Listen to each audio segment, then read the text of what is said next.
Halo, selamat datang kembali di channel Wife Movie. Bagaimana kabarnya teman-teman hari ini? Mimin mendoakan semoga teman-teman semua selalu sehat dan tetap patuhi protokol kesehatan ya. Baik, pada kesempatan kali ini kita akan membahas alur cerita film yang berjudul Ushio Totora, di mana diceritakan pada zaman dahulu di suatu lembah terdapat sebuah tombak yang telah menembus kegelapan dan telah membasmi para monster yokai. Tombak itu disebut dengan tombak hewan buas. Tombak yang akan mempertemukan takdir dua jiwa menjadi satu. Nama kedua jiwa itu adalah Ushio dan Tora. Bagaimana keseruan ceritanya? Langsung saja angkat jangkar dan mari kita berlayar.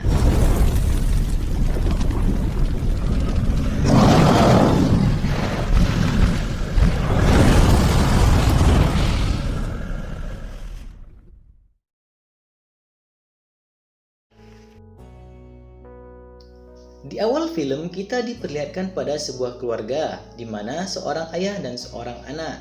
Anak tersebut bernama Ushio. Mereka selalu bertengkar karena si Ushio selalu mengabaikan ayahnya yang setiap hari menceritakan tentang sejarah keluarganya, dan ayahnya juga selalu menakutinya soal monster dan tombak suci. Karena Ushio mengabaikannya, ayahnya pun memukulnya. Namun Ushio membalasnya dan mereka pun bertengkar.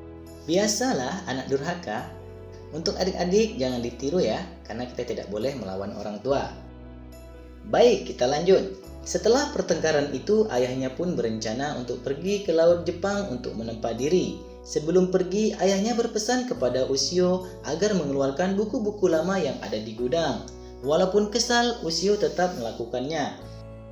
Berpindah ke dalam gudang. Di dalam gudang, ketika Ushio sedang mengangkat tumpukan buku, dia menemukan pintu rahasia ke bawah tanah. Karena penasaran, Ushio pun membuka pintu itu dengan paksa yang menyebabkan pintu itu rusak dan Ushio pun jatuh ke dalam.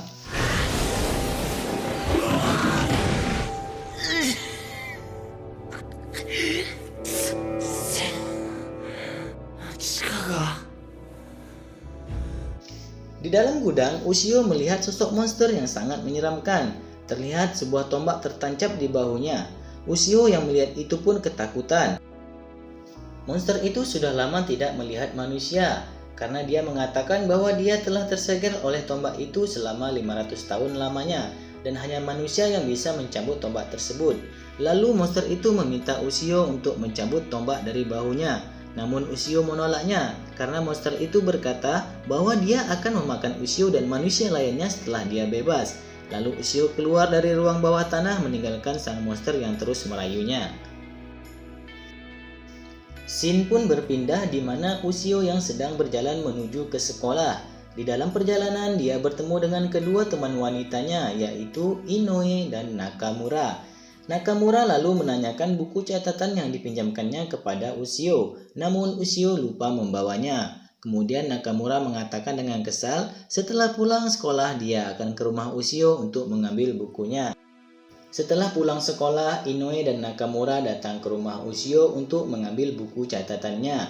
Setelah bertemu dengan kedua gadis itu, Ushio tiba-tiba melihat makhluk seperti serangga dan ikan ada di sekitar mereka.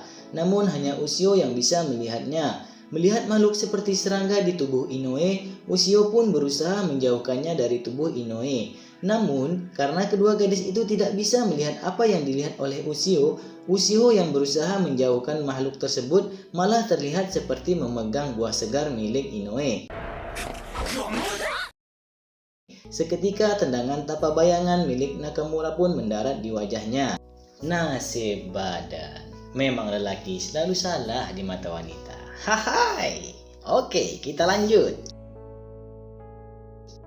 Melihat kejanggalan itu, Ushio langsung teringat kepada monster yang ditemuinya waktu itu. Ushio pun langsung berlari ke arah gudang dan mengabaikan kedua gadis itu.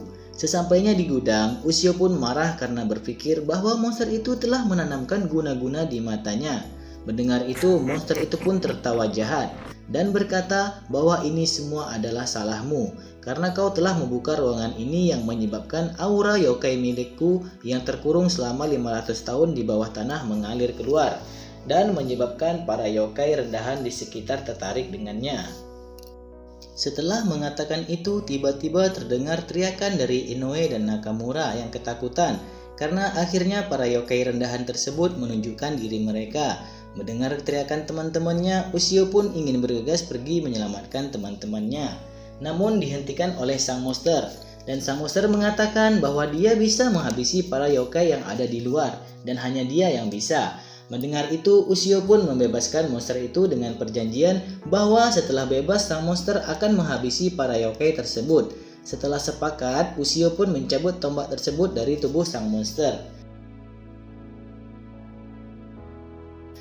Namun setelah tombak tercabut, monster itu melanggar janjinya dan menyerang Ushio. Ushio yang marah berdiri sambil memegang tombak. Seketika aura merah di sekitar tombak tersebut mengalir ke dalam tubuh Ushio. Tiba-tiba tubuh Ushio pun berubah. Rambutnya tumbuh menjadi panjang sampai ke lantai. Matanya bersinar merah. Setelah melihat perubahan Ushio, monster itu teringat akan samurai yang menikamnya 500 tahun lalu dan menyegelnya. Ushio pun hendak menyerang monster itu. Monster itu pun lari terbirit-birit keluar. Di luar dia berlari dan membunuh setiap yokai yang ditemuinya. Ushio terus mengejar dan menyerangnya. Namun karena melihat para yokai rendahan itu makin membesar, Ushio menawarkan kerjasama. Singkat cerita, mereka pun bertarung bersama dan berhasil mengalahkan para yokai.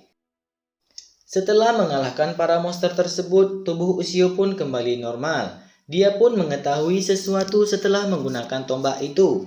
Tombak itu bernama tombak hewan buas yang dibuat 2000 tahun yang lalu di negara Cina untuk membasmi para yokai.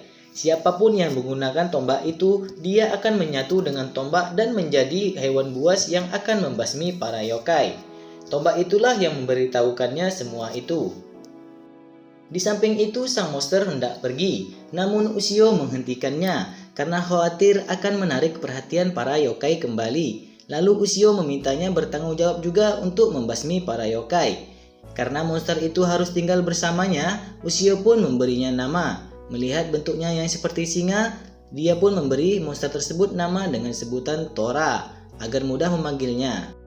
Setelah kejadian itu, Tora pun hidup bersama Ushio. Di suatu pagi yang cerah, terlihat Tora sedang menonton acara televisi. Terlihat adegan seorang samurai tengah menunggangi kuda. Melihat itu, Tora mengira bahwa samurai yang ada di TV akan menyerangnya. Tora pun langsung berinisiatif untuk menyerang. Setelah melakukan serangan, bukannya mayat samurai yang terlihat, akan tetapi TV di rumah Ushio yang hancur berkeping-keping. Kocak memang nih si Tora. Hai. Oke, lanjut. Setelah itu Ushio pun pergi ke sekolahnya. Dia juga membawa tombak yang telah dibungkusnya dengan kain putih. Di atas kepalanya duduk sesosok monster. Ya, itu adalah Tora. Ushio kesal karena Tora terus-menerus mengikutinya. Namun Tora berdalih bahwa dia bukan mengikutinya, melainkan menghantuinya dan mencari kesempatan untuk memakan Ushio. Namun Ushio tidak khawatir bahwa orang lain akan bisa melihat Tora, karena hanya dia yang bisa melihatnya. Kemudian datanglah Inoue bersama Nakamura. Kemudian Ushio terlihat berdebat dengan Nakamura. Mereka memang tidak pernah akur. Lalu Inoue berkata bahwa mereka diminta oleh pengurus perpustakaan untuk memindahkan buku-buku kuno dari gedung sekolah lama, karena gedung itu akan digunakan untuk pelajaran IPS. Setelah mengatakan itu, mereka pun pergi menuju gedung sekolah lama. Film pun bersambung. Oke teman-teman, untuk alur cerita film Ushio to Tora part 1 sampai di sini dulu. Silahkan tinggalkan pendapat Anda di kolom komentar. Bagi teman-teman yang punya rekomendasi film lain, silahkan juga berbagi di kolom komentar. Sebelum Mimin tutup, Mimin mengucapkan terima kasih kepada teman-teman semua yang sudah meluangkan waktunya untuk menonton video-video yang ada di channel ini. Dan tidak lupa pula kami mengajak teman-teman semua untuk sama-sama kita bangun channel ini dengan cara mensubscribe, like, komen, dan share sebanyak-banyaknya ke sosial media yang kalian punya. Dan jangan lupa juga untuk aktifkan lonceng notifikasinya agar tidak tertinggal video-video terbaru dari channel Wave Movie. Akhir kata kami tutup dengan pantun. Pak Taufik menjahit kopiah, kemudian menjahit sepatu. Wabillahi taufiq wal hidayah. Wassalamualaikum warahmatullahi wabarakatuh. Bye-bye.